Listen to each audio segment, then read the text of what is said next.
So again, thanks everyone for joining us this morning in what should be a really interesting discussion. Today we've got Ian Jervis from Paradigm Home Finance.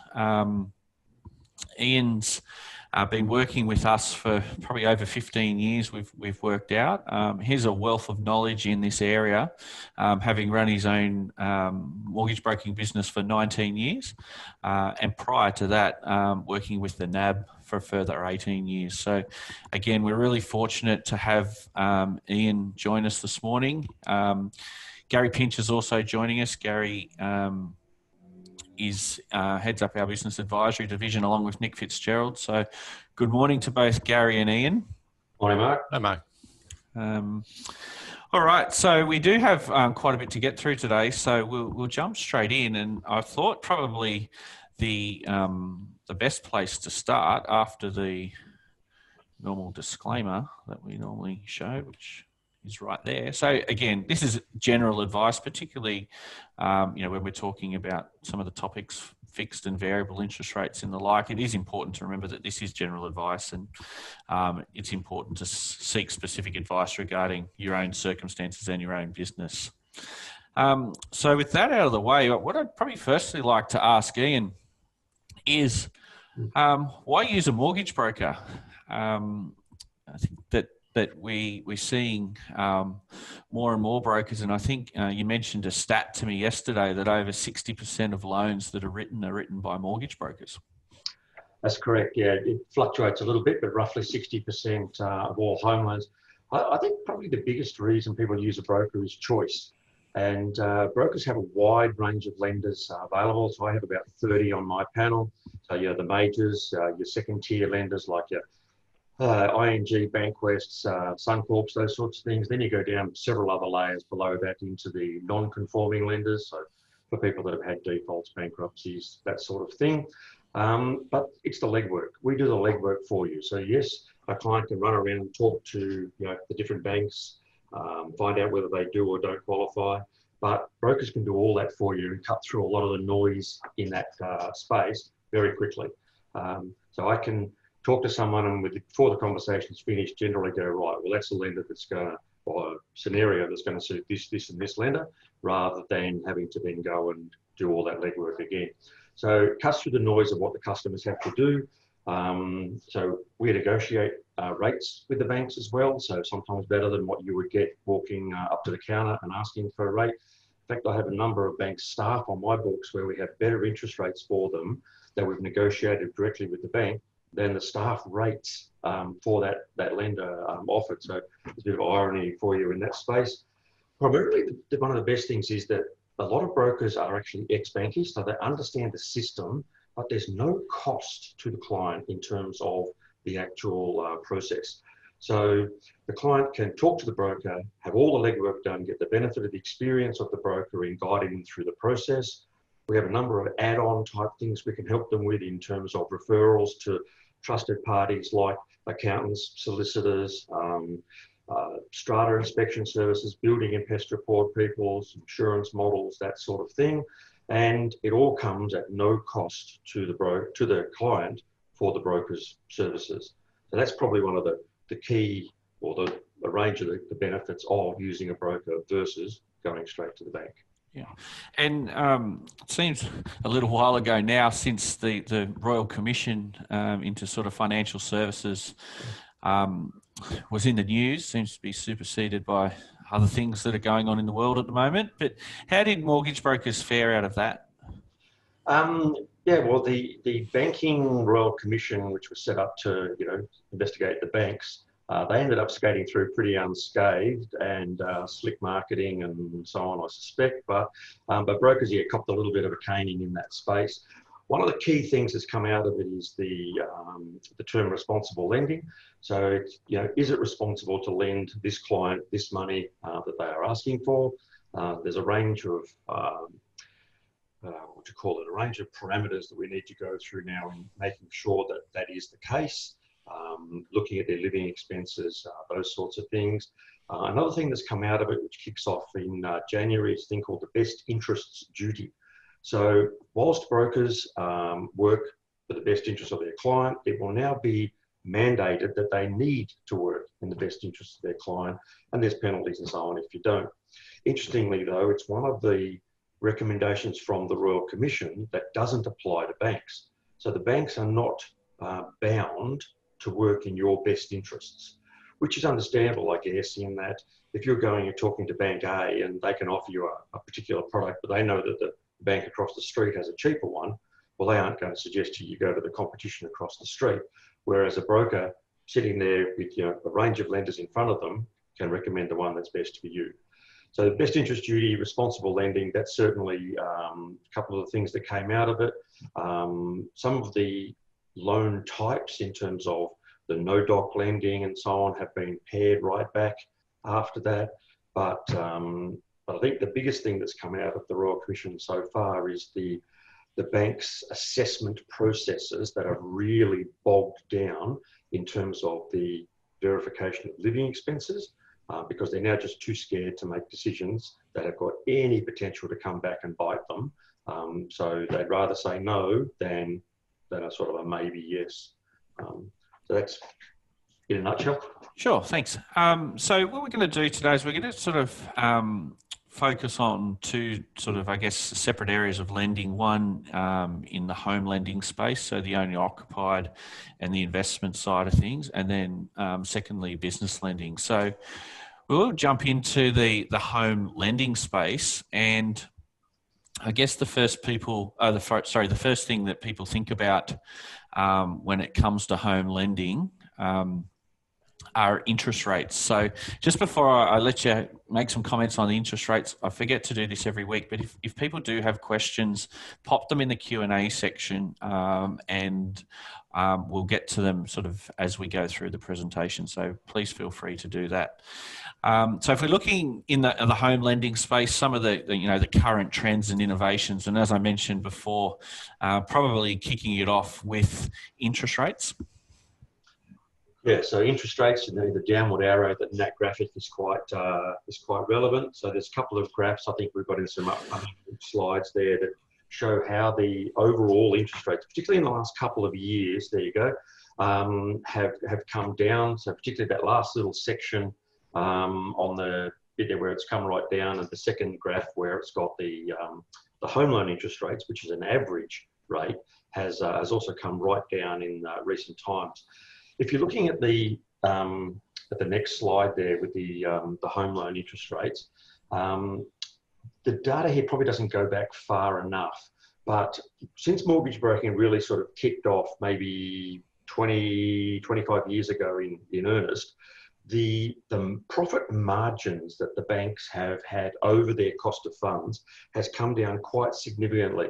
I can't recall the exact numbers off the top of my head, but it's something like about a 2.5% margin on top of their cost of funds that they used to make, down to somewhere under 1% or around 1% now as their margin. So what that's basically done is the competition that brokers have introduced have narrowed the bank's profit margins and effectively lowered the interest rates for everybody, which is a good thing. But yeah, those last couple of years, definitely the rates have come down. There's all sorts of other reasons for those. But as you can see on the numbers on those graphs, both of those average rates are well above the 3% mark. When we go and negotiate rates for clients and so on at the moment, then certainly we're getting rates lower than those at this point in time, particularly. So right at the moment, just in terms of headline rates, the best ones we've got sitting at the moment are around in the very low twos, so about 2.4% on owner-occupied, and that's variable, and about 2.19 fixed for 1, 2, 3 years. And then in the investment rates, they sit a little bit above that, but not too far, where again the variable rates can sort of sit around the 2.5, and the fixed rates sitting around about the 2.7 on the investor side of things. But those are very general numbers, and everyone's situation is very different, and whether you qualify for those rates in terms of the loan amount required, the loan to valuation ratio that you would have, the lender in question, and so on. I guess those rates are a far cry from where they were sort of the late 80s, early 90s. I'm probably too young to remember that, but you guys will probably remember it much more clearly than me. Yeah. We'll tell you the story one day. Yeah. So yeah, certainly from those days, absolutely. Interestingly though, in those days, the average wage was a lot lower than it is now. And even though, and house price as well, but even though those rates were quite a bit higher, they still only represented roughly in that low 30s, 32, 33% of the gross income of people at that time. And even though the rates are now a lot lower, the loan amounts are a lot larger, and repayments still only represent in those low 30s as an average of weekly wages. Mm. So yes, the parameters have changed, but the impact on people's household income is roughly the same percentage as it was back then. But that kills a really good story about how we used to pay 17 and you yeah, no, that's really interesting. Just probably the other thing that I noticed on this graph here is you can see towards the left-hand side of both of those lines, the principal and interest-only rates were similar, and then a couple of years ago they've diverged. Definitely. Again, this is the government trying to slow down the investment market. So the investor housing was just running away. So what the banks came out and said, so this is back in 2017, the government came out and said they wanted the banks to only write, I think it was 10%, scratch my memory here, it was 10% of their new lending was for investment. The rest of it was to be owner-occupied. So what the banks did was they introduced a metric whereby if you wanted interest-only lending, they would put a premium on it, which is why those margins jumped up in that space, because interest-only was the more favoured product in the investment space, particularly when you've got owner-occupied debt, and I'm sure you guys would agree that's a fairly good tax-effective structuring as well. But certainly there was a government's mandate to slow down the investment lending, and the banks then putting that little tweak in the products, which obviously went straight to the bottom line.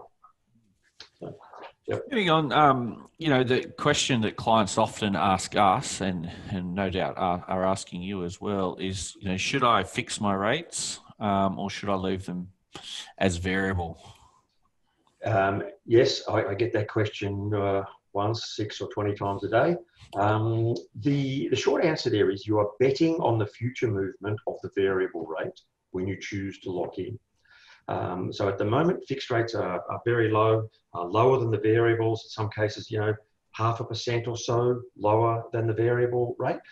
And so you're betting on what's going to happen with the variable if you decide to fix. So with the fixed rates at the moment, 2.19 for 1, 2, and 3 years. You can sort of see 3 years. The various predictions are we aren't going to come out of this economic situation inside of that time frame. So variable rates don't really have a lot more movement where they can go down. Reserve Bank's almost into negative territory now. So yes, now is a good time to fix, but we generally suggest people have a split, part fixed, part variable, because you can then utilise an offset account against your variable home loan to save you even more interest on your savings. But you can't generally offset a fixed rate loan. There's a couple of lenders that do, but generally it's not available. So a split between the two, and that's most of the most common structure we see these days. Yeah, and particularly that the ability to have that offset account, particularly for investment loans, can give quite a lot of flexibility from a tax point of view. So yeah, it's good to know that there is a bit of a mix between fixed and variable. With the offsets, there's a couple of bits there. So yes, if you've got an investment property, utilising the offset rather than paying it down onto the loan preserves the original purpose of the debt when it comes to tax deductibility down the track if you want that money back. Other things about offsets in an owner-occupied home loan is that if mum and dad happen to have a whole block of cash sitting there that's earning interest, at the moment not much, but earning interest that they've got to pay tax on, a lot of home loans these days have multiple offset accounts that you can set up. So what you could do is set up a separate offset account. Mum and dad can park their couple of $100,000 in your offset account, and it saves them tax on their earnings, and it saves the kids interest on their home loan. So we have quite a few of those setups as well that people take advantage of in that offset structure. Yeah, I think if I can recall sort of back when the impact of COVID-19 was first starting to roll out back in April and May, I think it was ME Bank dipped into their clients' offset accounts. Has there been any more of that, or what's been the repercussions of that? I did get some communications on that directly from ME Bank and so on, and it'd take quite an explanation to explain what happened. But in essence, the payments that people were making and the current rates and bits and pieces, the projected loan terms were then longer than the contracted terms based on those changes. And so what they did was they wound back it wasn't the offset account, but they wound back the redraw that was available on people's loans to line up with the contract terms on the current payments and so on. But they've since restored everyone that wanted it done. And I think only about a third of people actually asked for it back. The rest were happy to leave it as it was. Yeah. So you would consider it safe to continue using either a redraw or an offset account? Absolutely. Yeah, for sure. Offset is basically a separate savings account, your regular account, pay your groceries, petrols, all that sort of stuff out of it. And it's just that the bank pays you no interest on it, but they deduct that balance off the balance of the loan for the purposes of interest calculation. So yeah, it's a really, really good sell, particularly with multiple accounts. So if people follow the Barefoot Investor and they have 47 different accounts for all their different purposes, then they can cumulatively offset the balance of your loan for interest calculation. Excellent.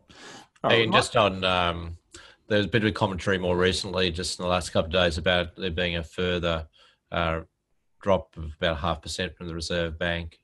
Don't want to draw you into commentary about interest rates going forward, but what are you hearing on that in that space?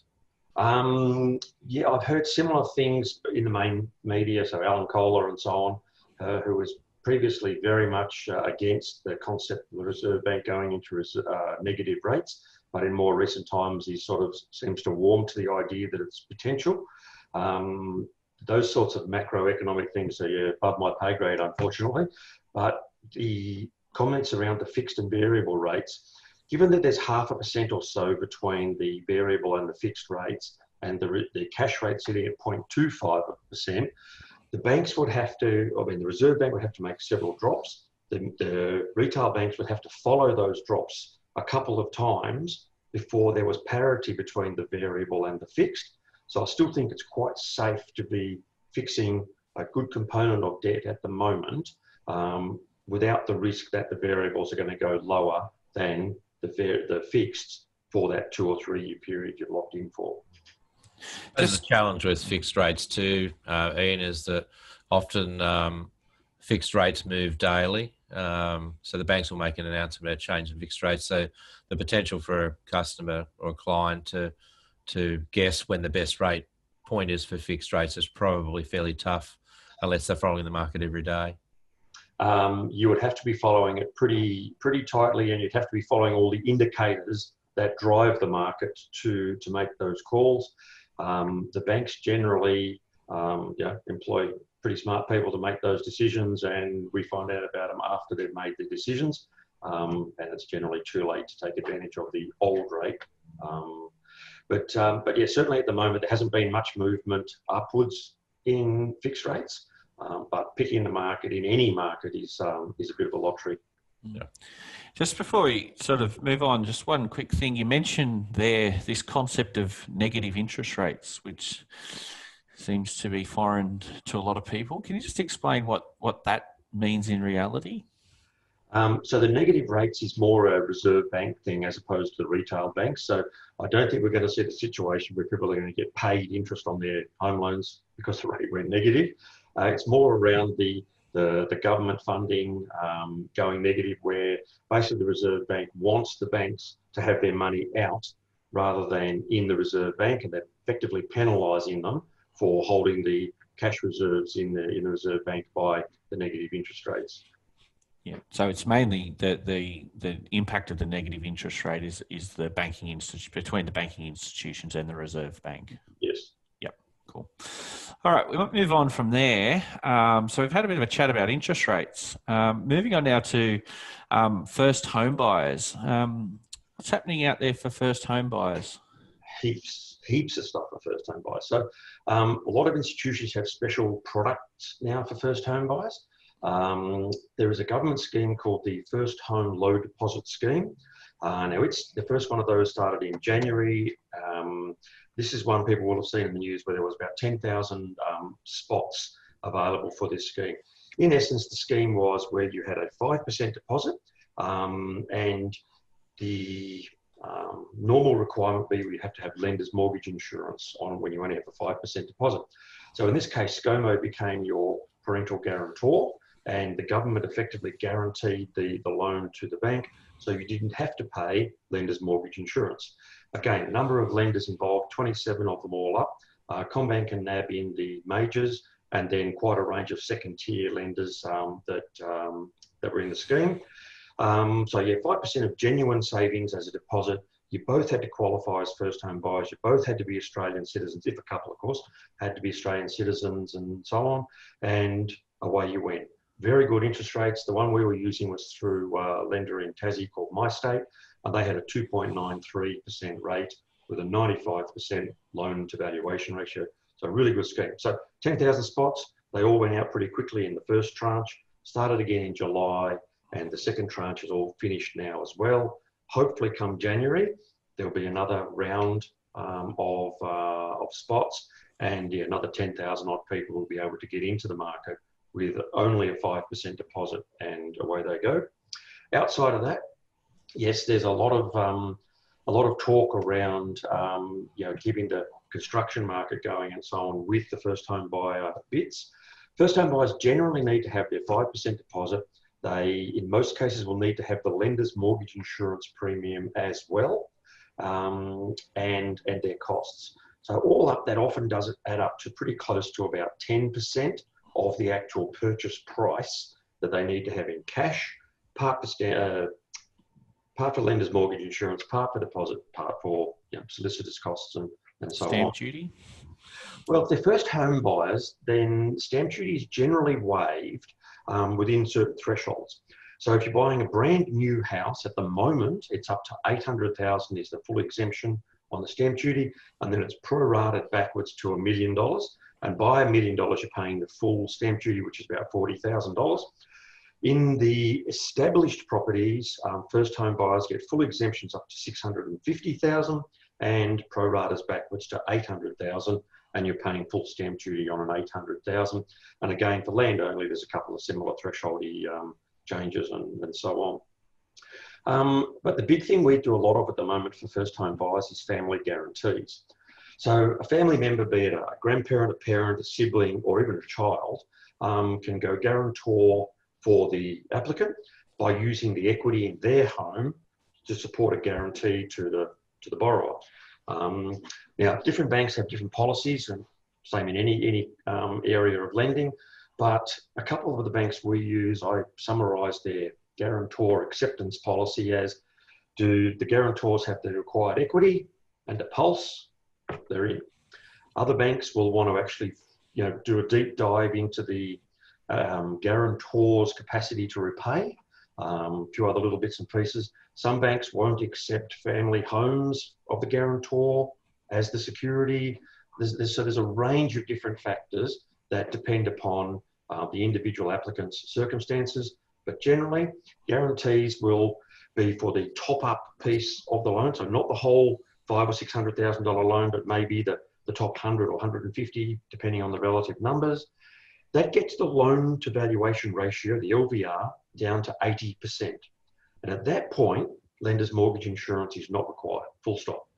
The banks also give better interest rates at 80% or below than they do at 85, 90, 95%. So you'll get cheaper interest rates and you'll get lower fees using a guarantee. The process is not without risks to the guarantor. So if the kids do a runner and don't make the loan repayments, then mum and dad can be on the hook in certain circumstances. So solicitors' advice is always sought for guarantors to make sure they understand their obligations.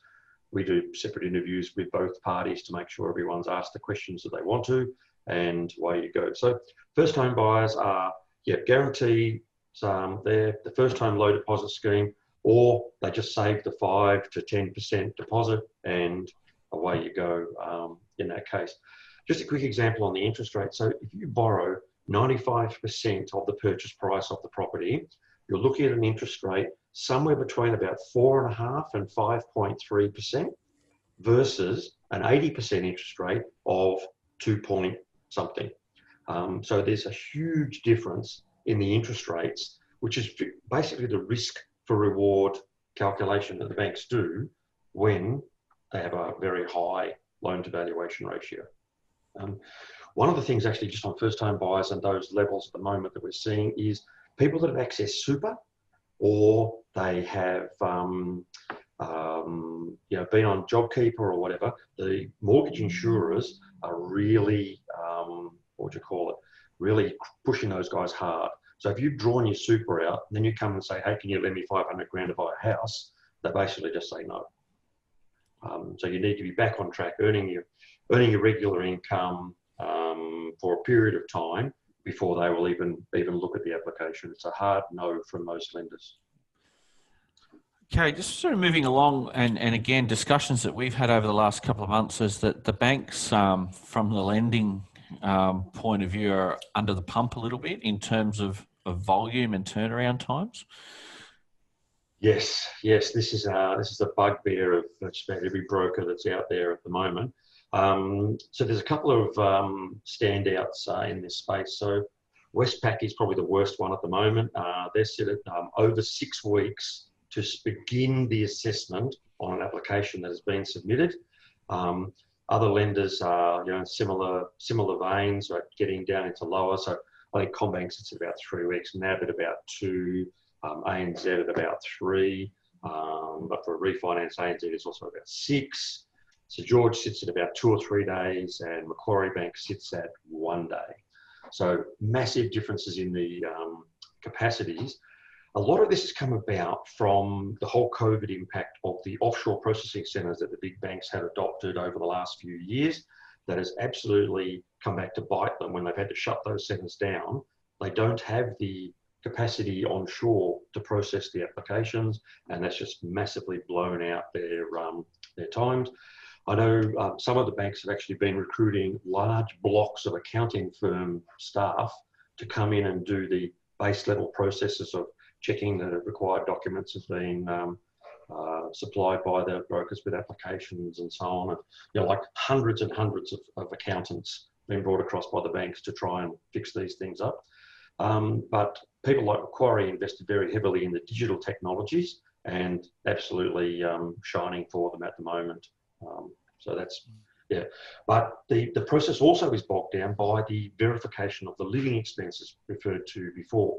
So the banks want 3 or 4 months worth of statements on your on all your transaction accounts, and they're looking at your stated expenses in your application versus your actual expenses on the bank statements. So they want to look and see how much you declare for food expenses versus how much on your statements goes to Woolies, Coles, Aldi, Dan Murphy's, and so on, and then compare the two numbers. Any variances, they then start asking questions. We've got a whole bunch of war stories around things that have happened in that space where the banks perceive that you've got this situation, you have it declared, but 2 seconds on the phone and you've answered those questions, but they really do look hard, and that has blown the processes down as well. And what impact do credit scores sort of have in that process? Yeah, so someone like Macquarie, who's very digital focused, yes, credit scores in their space will either get you a straight through, automatic pre-approval, or they'll get you a kick to the curb as well. Some lenders don't actually rely solely on the credit score, but they all take it as a factor in having a look at it. But if you have, let's call it a marginal application with a low-ish credit score, then you'll probably get declined because the banks aren't looking to take on anything that has any perception of risk around it, particularly if you're above an 80% loan to valuation ratio. Things that you can do to clean up your credit scores are get rid of old credit cards you've got sitting around that you're not using and so on. Get rid of Zip Pay and Afterpay. Those things will kill you when it comes to a home loan application. Applications for credit show on your credit scores. So that's another thing. One of the recent changes that came through in the whole credit score system is that there's a thing called comprehensive credit reporting, which got enacted staggered basis over the last 6 months or so, but most lenders are in it now. What lenders do now is they actually report to the credit reporting agency your conduct on your lending accounts.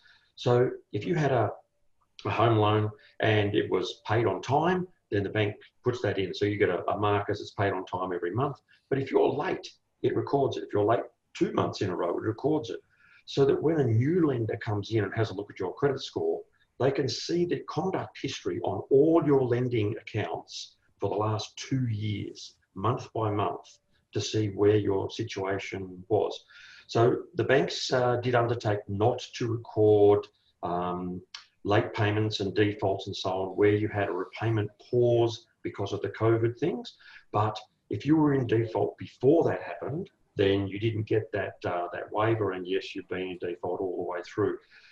Bad credit conduct is a character flaw in most lenders' assessments, and they'll simply just go, thanks, but no thanks, see you later, and away you go. In a major bank, then you go down into the other layers where they will take on those lenders, but the interest rates and so on reflect that risk.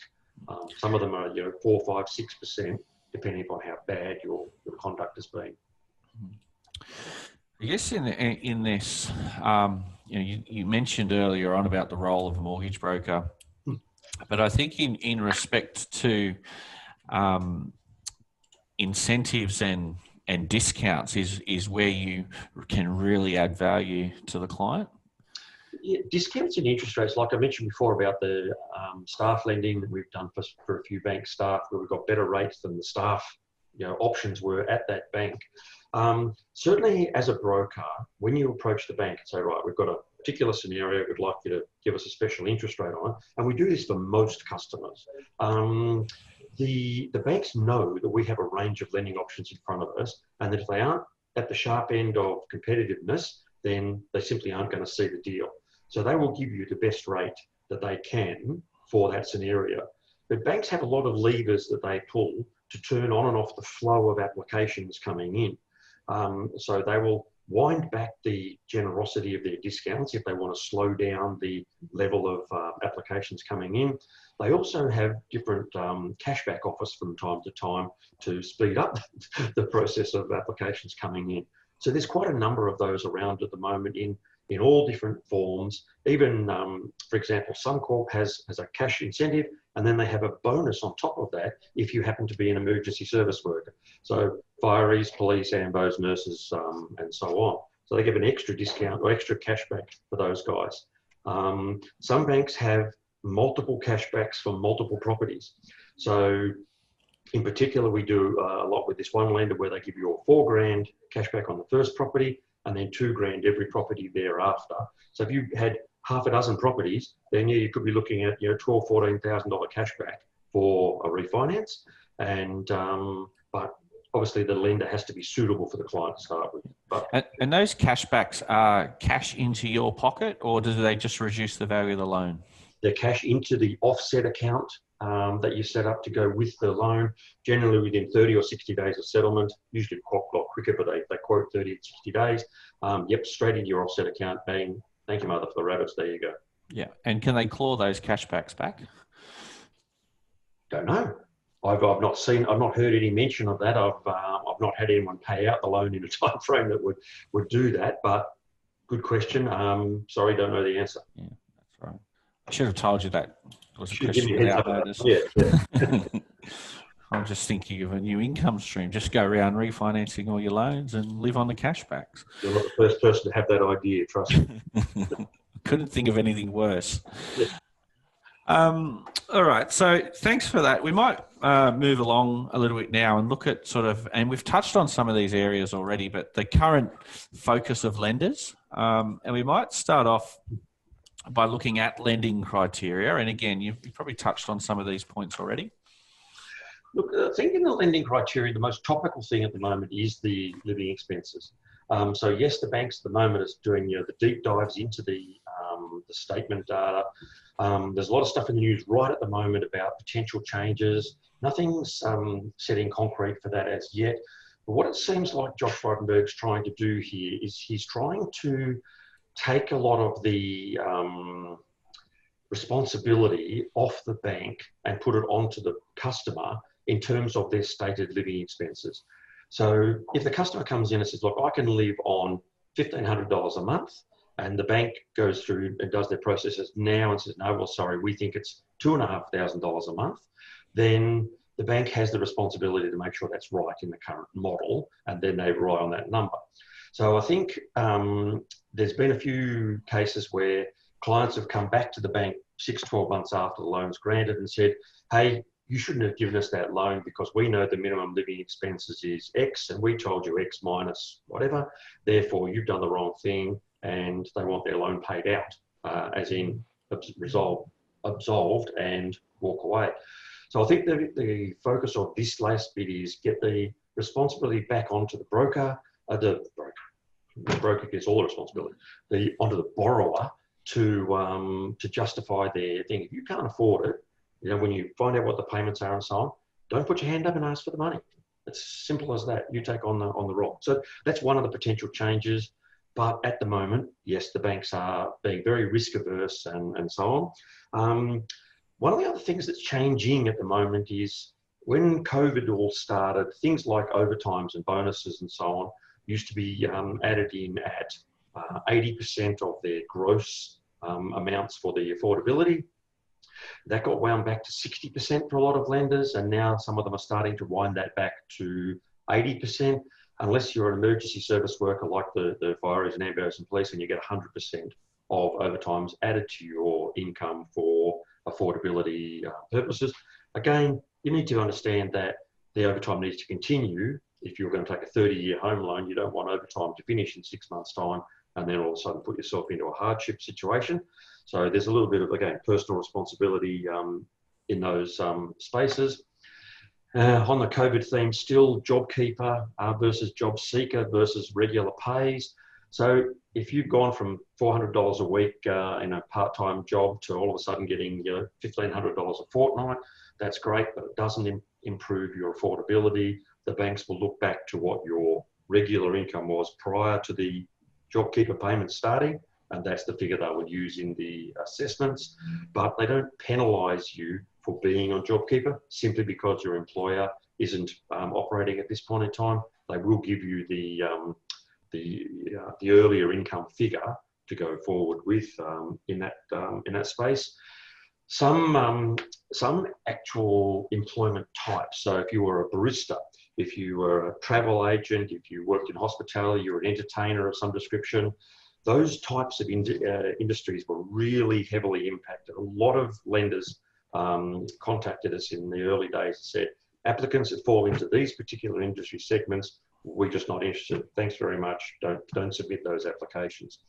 Those are again starting to unwind as businesses get back to work, and some of the touristy bits and the cafes open and all those sorts of things. But there's still a little bit of extra criteria that they need to go through in that space. The same for self-employed applicants. So people that had JobKeeper payments for their business because they had lost revenue are again subject to a couple more requirements when doing loan applications now. Primarily BAS statements. The banks want to see the quarterly BAS statements for the 2020 year, even if you've got your 2020 tax returns done, so they can look at the trend turnovers across the quarters to see if you've bounced back in the last quarter or if you're still down and your yearly results are more back in the 2019 space. So there's a few bits and pieces around that sort of thing. That's probably most of the COVID stuff, I think. Yeah, I guess so that we've seen some new metrics appearing from the banks more recently in relation to the lending criteria? Yeah, so this is probably one of the things that also came out of the Royal Commission is DTI and LTI. So it stands for debt to income ratio and loan to income ratio. In essence, the banks limit you to around 6 to 7 times your total gross income as your maximum borrowing amount. So if you're on $100,000 a year, PAYG, and that was your only income source, then your maximum loan is going to sit in that 6 to 700,000 borrowing capacity, regardless of what your personal expenses are and so on. There are a few variations to this, and I'm not going to try to explain them to you now, but debt to income covers all your debts.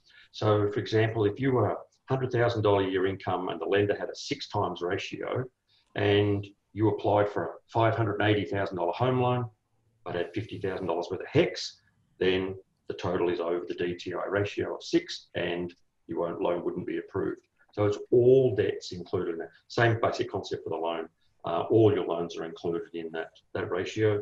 And again, it's to limit the total borrowings that any one individual can have under the heading of responsible lending guidelines.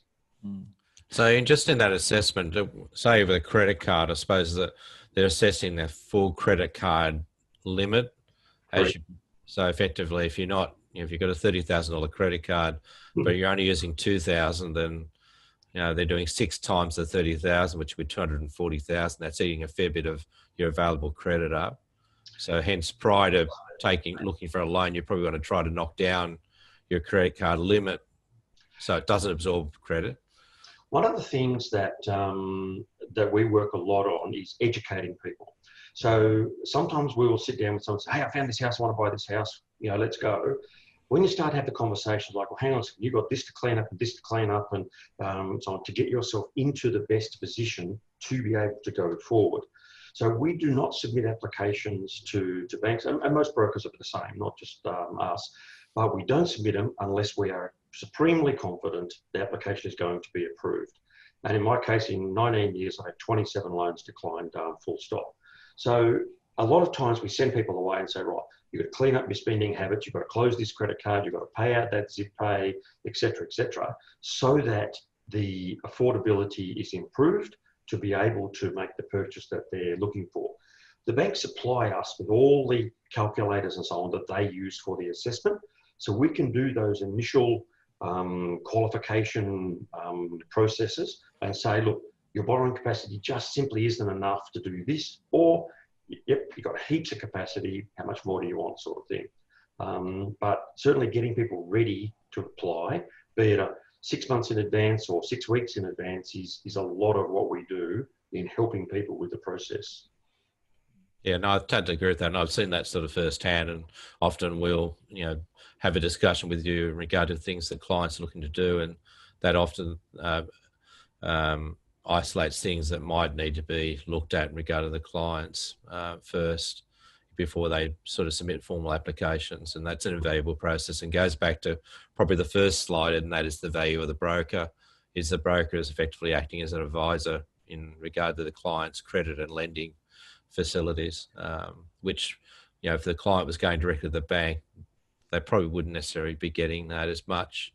And that goes to the, if you talk about the intricacies of acting in the client's best interest, I think that goes to the core of those things, doesn't it? Definitely. And the key thing is there that the bank lenders work for the bank. Brokers, whilst we're paid by banks, work for the client. And so we're working in the client's best interests, not the bank's best interests when it comes to those sorts of advice. And simply, if the application is not going to work, then everyone's time is wasted if we go forward in the initial model. It's better to clean it up, get it done in one go, and away you go. An add-on to that, in terms of the technology things we were talking about before, is if you've got someone who goes to lender A and says, hey, I'd like a home loan, please. And lender A says, oh, sorry, we submitted the application, it's been declined because of X reason. And they go to lender B and say, can I have an application? Said, yep, sorry, it's been declined because of Y reason. Lender C says, yep, declined because of Z reason. And then they come to us. What can happen there is your credit history has 3 recent applications for similar amounts in them. And when the 4th application is submitted, the bank's automated processing system simply says, well, there's 3 recent applications that didn't proceed. We aren't even going to assess it, and you get an automatic decline. See you later, not interested, have a nice day. So having a broker position you for the best lender for your circumstances is absolutely a smart thing to do to A, save yourself the time of running around, B, it doesn't pollute your credit history, and C, you've got the best chance of getting a positive result first go. We actually use a 3-layered approach in determining lenders. So where does the customer's scenario fit the policy of the lenders we have on our panel? Of those lenders, where does the customer's income meet the affordability requirements? And of those lenders, who has the best rates and fees and so on. That way the client ends up in the best possible situation that they can be for their situation from a policy and an income perspective, and they end up, it's a win-win deal. All right, we'll just move along a bit. We're just a little bit conscious of the times getting away from us because as I said, we've got lots of things to cover, and certainly been a fountain of knowledge so far, Ian. We have a quick little refinance example here. Just wonder if you want to take a couple of minutes just to run through that before we then move on to the business lending side of things. Sure. So this is an example from a loan we've actually done this week. In terms of, actually last week, in terms of some clients that approach us to look for refinancing their loan. And so I created this little refinance summary just to show you what it would be. So they currently have a loan of 3.19 or 700,000 on their home loan.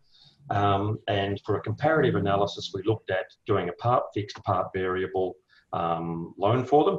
So you can see on the screen there that I don't think I can move my marker thing on here, but there's a 2.59% variable rate and a 2.19% fixed rate. So in this case, the savings in the first year are over $4,000 worth of interest for the client, simply from switching from one to the other. The average rate here, so the weighted interest rate across the whole debt, worked out at 2.32% for this client. So quite a big reduction overall. 700,000, yeah, that's a fair amount of debt, but you don't have to have too many properties in Shell Cove to have 700 grand's worth of debt these days. And $4,000 a year saving is quite a bit when it goes on top of your disposable income. And most people's lifestyles are fairly heavily geared. So $4,000 a year extra is a significant amount in terms of either reduced loan repayments or additional monies paid off the loan, and it just gives people options about what they can do. Again, part reason for the variable is to apply those savings into the offset account, so you've then got flexibility going down the track. But cash savings or interest savings is only one part of the refinance process. There's a hassle in doing this, right? So changing from lender A to lender B is always a hassle. The first thing that we do in a refinance model is we go back to the bank where the client has their loan at the moment and says, right, what do you give us now in terms of this client structure? So maybe it is taking the, 700,000 of variable and splitting into that loan at the existing lender. Maybe it's not. But if we can get the interest rate improved at the current lender to a level that is not worth moving, the client's had a win and away we go. If the bank won't do it, then we show them the options. Then there's the rebates, there's all sorts of stuff that come into the equation. But a lot of people are changing lenders because they say, I've been with this particular bank since I was a kid and had my first bank account, and they're giving new people better interest rates than they're giving me. What can you do for me? Because obviously they don't want my business anymore. And we have this conversation a lot where people simply say, I'm leaving, let's go. And these are the magnitude of saving. The best one of these I've done is for some clients up on the Highlands who have a couple of investment properties, and that first year's savings amounted to, I think it was $13,500 from their current Big Four lender to a non-Big Four lender situation. Cool. Again, there'll be a copy of a recording of this on on all our sort of social media channels. So yeah, please feel free if you want to have a look at that calculation in a little bit more detail to refer to that. Run that calculation for people as well. So if someone rings me up and says, hey, I've got this particular structure of my home loan, what can I do that's better? Then, I can simply say, look, that's about as good as you're going to get, or we can do X, Y, or Z. And then a 5-minute conversation, and they know whether it's worth proceeding or not, and go from there. Yeah.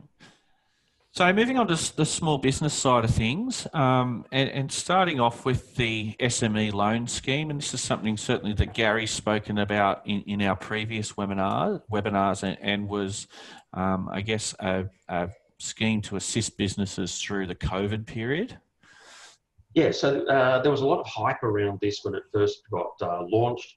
I think a lot of lenders didn't write as much as they were expected to. I know NAB got called out recently on their low level of take-up on these sorts of loans. Part of the problem with the loans was, even though there was a 50% guarantee by the government, the actual business bankers still had to make the decision as to whether you qualified for the loan or not. And if your business was in a COVID-affected situation, then they would have reservations as to your viability going forward, and thus it could bog down in a lot of paperwork to get them done. The other problem that came in with these loans was the short term of the loan. So you got 6 months of basically no repayments on the scheme, and then you had to pay the remainder off over the 2.5 years. So if you took out the full 250,000, the 2.5 year repayment period effectively meant you had a monthly repayment of about $10,000 a month.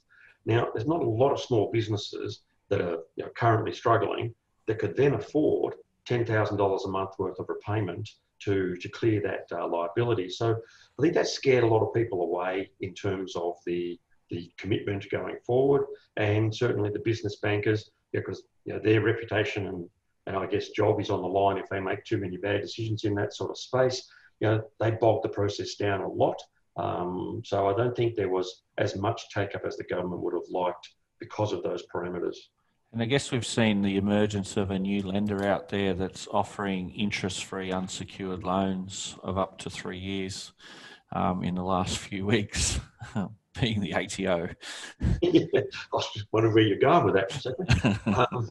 Yes, so I think most people, well, not most people, there's a lot of people in small business that have used the ATO bank from time to time to cover shortfalls in their cash flow. And I know I've refinanced a few of those over the years where people have dug themselves a hole, but all good. So just on the briefing on that sort of area, there was a report in the Financial Review the other day which talked about, there's based around the commentary that the SME loan guarantee scheme is a bit of a failure in the sense it wasn't utilised, and the report talked also about some anecdotal evidence that the reason partly it wasn't take up was the demand wasn't as high because small businesses are getting assistance from a whole range of other means which are less complex, like JobKeeper, cash flow boost, etc.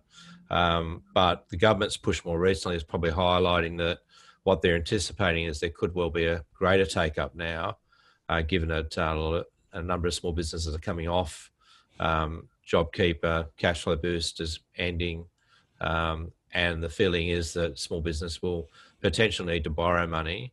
And you would have seen the commentary from Job Frydenberg in the last couple of days in regarding pushing the banks about some of their lending practices.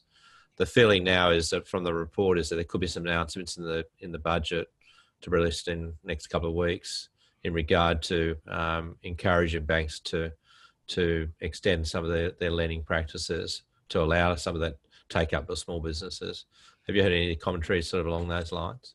Yeah, I think the short term of those particular loans, the 3 years, and having to repay the amount in the 3 years is what scared most people away. It didn't fit into the servicing models of a lot of banks. So I know that a number of smaller banks that have fairly tight affordability calculation models, when you had to put that $10,000 a month payment into the calculation, even with the incomes the businesses had pre-COVID, it just didn't work. And so the banks, being risk averse, particularly in a post-Royal Commission model, just would simply say no. As we start to come out of the COVID and the businesses start to trade again, then yes, they might feel more comfortable taking a smaller portion of that. because cash flow is being restored and they can see light at the end of the tunnel in terms of, if I borrowed some of this money, I got more stock on the shelf and I could turn it over and then repay the loan, then I can see that being a confidence level in small business that would allow them to pick it up. You still need to get past the business bankers and their assessment processes to access it. So yeah, there's a few things in that sort of space where, you know, it may boost, but yeah, the budget will have some answers in that space, I hope. Yeah, I just Nick Fitzgerald's just sent me a note saying that IMB registered for the SME guarantee scheme, but as yet haven't issued a loan under that scheme, you know, due to the serviceability requirements being so difficult. IMB, you know, obviously local in the Illawarra and so on, fantastic lender. Their commercial side of things, though, is a little bit conservative when compared to other lenders. And at the moment, everyone's conservative to a degree.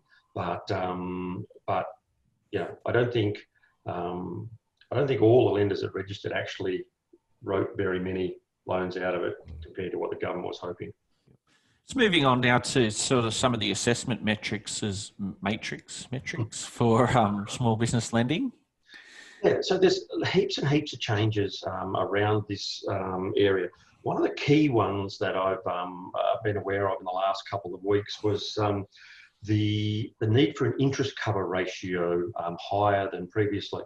So often one of the parameters that business bankers use in commercial lending structures is they want to see that the net profit of the business is generally 1.5 times the interest cost to the business of the facility being applied for.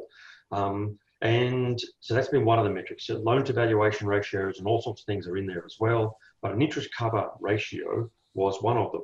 So I know that one of the major lenders recently, in the middle of an assessment that I was doing for a commercial purchase in Sydney, changed it from 1.5 to 2 times coverage. And then before the assessment was finished, actually changed it to 2.5 times coverage. So that added quite a large amount of net profit required for the same loan, just from the start to finish of the assessment of that particular deal that I was working on. This client was fine, but the parameters got a lot tighter. So someone coming in now wanting to do commercial lending, having to meet a 2.5 times interest coverage ratio of their net profit.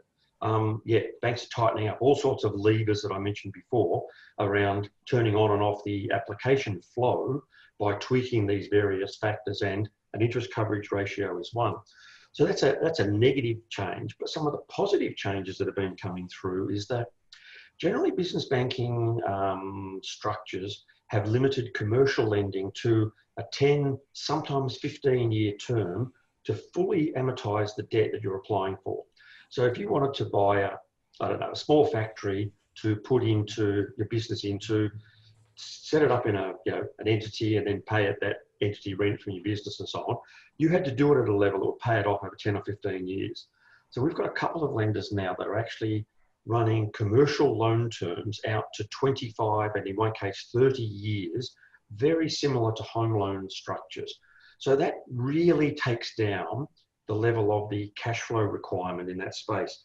So for example, if you borrowed $1 million to buy a factory unit to put your business in or whatever, over 10 years, that repayment comes in at around about $9,800 a month based on a 3.29% interest rate.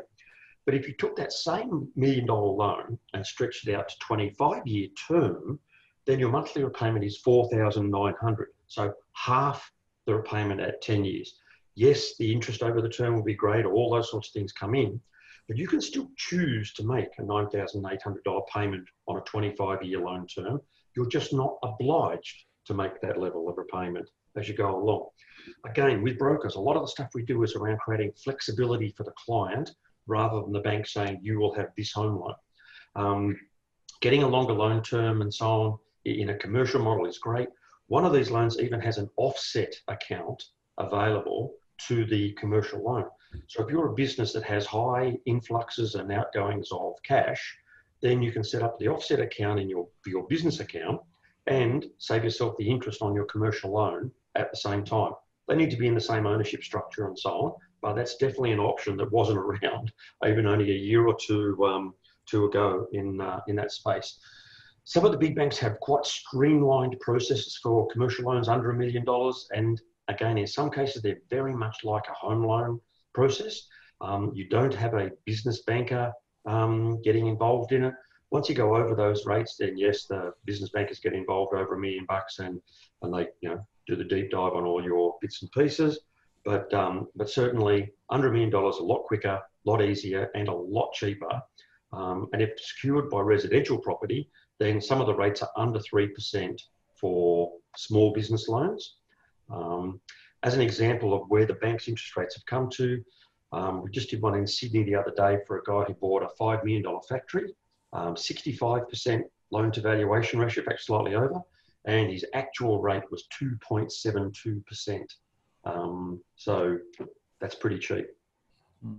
Because historically, the commercial rates have been higher than the residential rates. Definitely been higher than that. Again, competition has brought that down. There's a lot of the non-major lenders that now offer commercial finance. And so competition has driven those margins down from the major banks.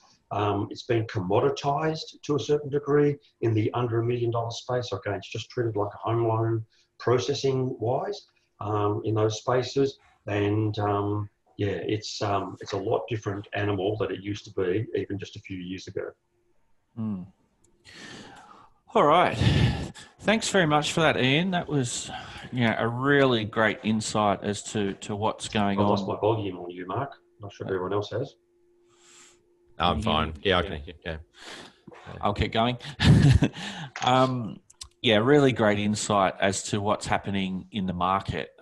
Clearly, it's an area of great expertise and specialisation. So, as I said, we've worked with Ian for probably about 15 years now, and we would thoroughly recommend him to any of our clients. So, just in relation to that, the webinar will be on our website and sort of distributed through all our social media channels. So, feel free to rewatch it.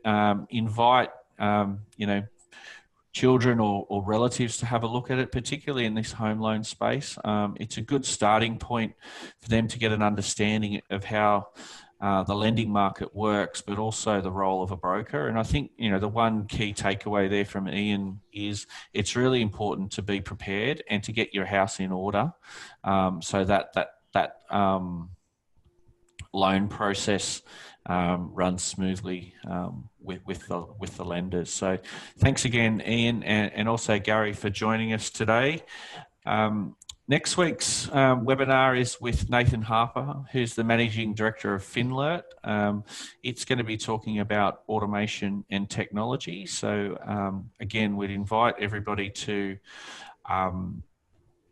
join us again next Tuesday morning for our chat with Nathan, which again will be very insightful, no doubt, and look at providing just some ways that we can streamline some of our processes and procedures within our businesses. So thanks again, everyone, for attending. Thanks to Debbie and Jess, who helped me with the notes for this week's webinar, and we'll see everyone next week. Thank you.